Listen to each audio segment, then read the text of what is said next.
Students, here we are on exercise 4C. We're going to focus on pre-flighting and pre-press, packaging our work to be sent away. So you're going to open the most recent file you worked on, which is the last name underscore Id4b, and we're going to immediately save it as Id4c. So file, save as. So now you should have Id4a, Id4b, and Id4c, all three files to submit, one each to the submission links required in JetNet. Okay, and the next thing you're going to want to do is you're going to want to open our Swatches panel, and that can be located under Window, Color, Swatches. I'm going to close some of the other ones we worked with, Text Wrap, Align, Styles, Swatches. I will group along with the pages.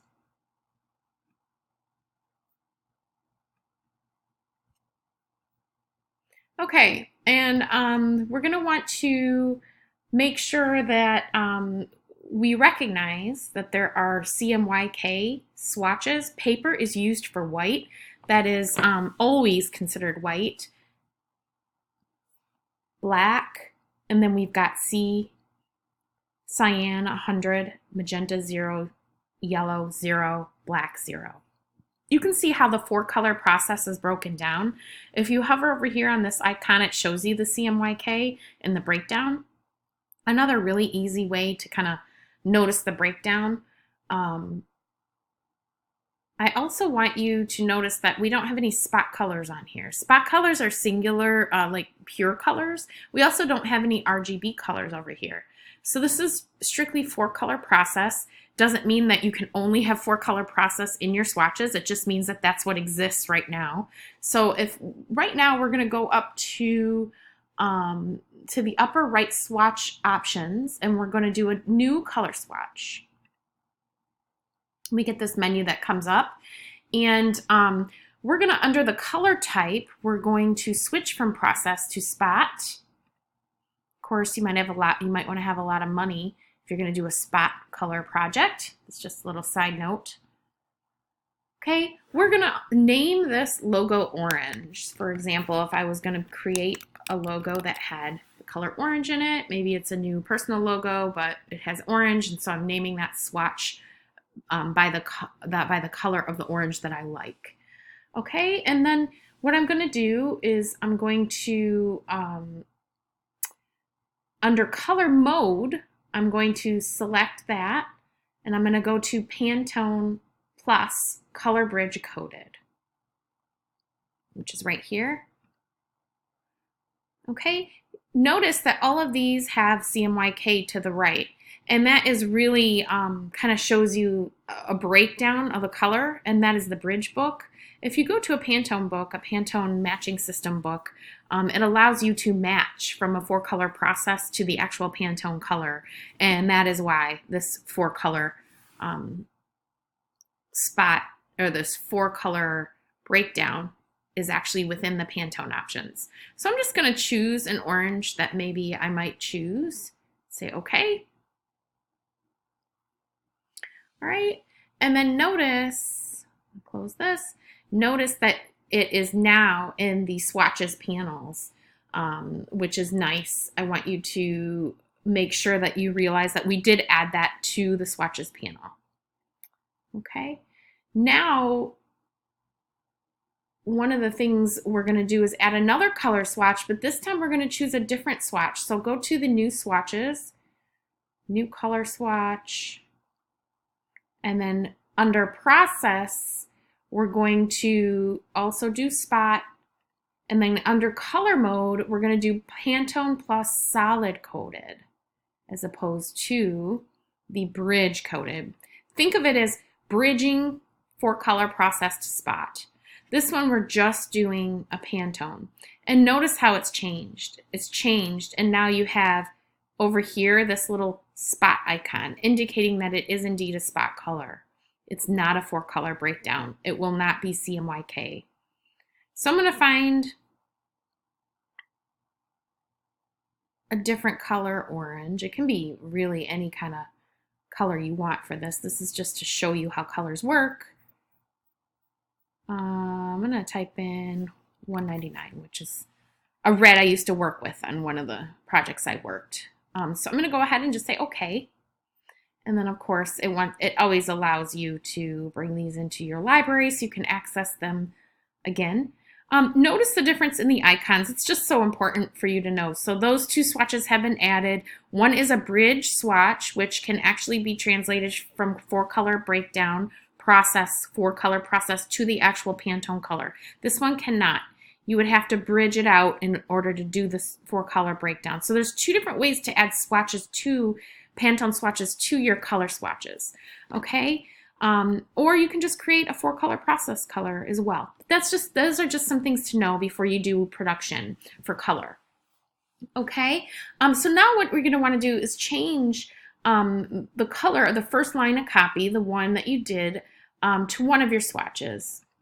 I'll let you choose. I'm going to do the red. And then you're going to go ahead and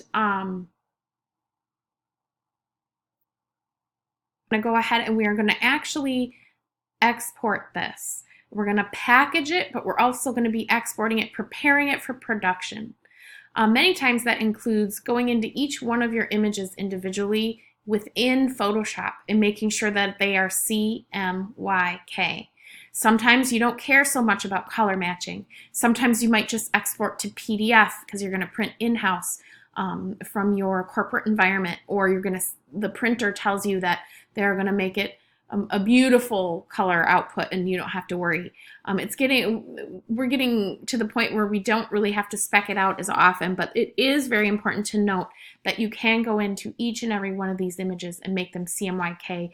And of course, RGB would be that screen resolution that you would be working with. So the first thing we do is we go to File, Package. All right. And so it's important to note every little thing that's mentioned on here, but no, you don't have to take action, especially not for this exercise. But notice that it shows you links and images. It tells you the 4 links are found. The links are the images that you have placed within the Adobe InDesign file and document. Okay, and then 4 of them use RGB color space, so they may not look great broken down into CMYK, just a little for your information on the side. Colors and inks, you've got 4 process inks, you've got 1 spot ink. That is another thing that's interesting. So you really want to keep it consistent, but that's just something to note. So File, Package, you note this, and then you go ahead and hit. It will also tell you that your fonts are used to 2 fonts are used. There are 0 missing. So if there was a font that's missing, that'd be important for you to know. So just it allows you to have complete control over what's included and sent out from the original document to the printer. Go ahead and say Package. And then it says publication must be saved before continuing. We haven't saved recently, so it wants us to make sure we did. We saved to C, but we haven't saved recently. So go ahead and save it. And then it's asking us where we're going to save, and I'm going to go ahead and save to the desktop. And it also adds folder at the end of the name, which is fine. We're going to go ahead and we're going to hit, shrink this down. I'm going to hit Package. And then we're going to allow it to give us this warning. It's just warning us that we don't want to share fonts with anybody or give fonts away. Now, your printers know this by law, so generally saving your fonts is just fine as long as you own them. You don't want to download fonts that you don't own, or steal fonts, or share fonts that you do not own, or the person you're giving to does not own. So usually system fonts are just fine. So any fonts that I've used from my system are just fine. It's just a reminder, say okay. It warns me that there's overset text. Overset text is important. That's that little output here that you know it's red square with a red plus mark. It's telling me that there's additional text. So since we've saved this with placeholder text, that's certainly fine. We don't have to worry too much about it. But on a real document, if we had text that actually fell behind the text box, we'd want to include that and find a way to fit it in. So that's just a warning to tell us, look, you're packaging, but there's some additional text behind that text box. I don't really need them to tell me this. You can click this, but I like to have the reminder every time I package. So I'm not going to select this, but I will just say okay and move through. The next thing is it goes ahead and it saves it and it packages it for me. So go ahead and see, looks like I have a folder here on my desktop that says last name, Id4c folder. I want you all to kind of take a look at that. Open it and review it. Notice that we have an InDesign native file, the INDD file. The IDML file is InDesign markup language. That is an InDesign file that actually is saved down so that people using maybe Adobe InDesign Creative Cloud 2017 or something earlier, maybe a Creative Suite software package, they can actually open up this file. Or if you're using 2018, I think Adobe's making it harder for us now to use anything below 2019 or 2018. But if you are using an older Adobe, then you'll note that you won't be able to open up the INDD file, but you might be able to open up the IDML, the markup language file. Next, you will have a PDF file in there. And that's a really wonderful thing that Adobe automatically makes the PDF file for you. And then also, Adobe collects all of the links that you've used in your document. The links have to travel with it. It's like a little suitcase. So those are things that are super important. Along with files or fonts, we've used Adobe Myriad Pro and Regular. So all of this is in one like terrific little folder. And what I want you to do is I want you to select this and I want you to zip it. So I'm going to compress it. I'm on a Mac, or you're going to right click and send to, compress with a zip. And this would be your 4C submission. It would be the compressed submission link. Okay, so we've completed the 3 exercises for this module, and I want you to go ahead and submit them separately. 4A, 4B, and then 4C will be more of a folder compressed zip file. Great work, and I'll see you in the next tutorial.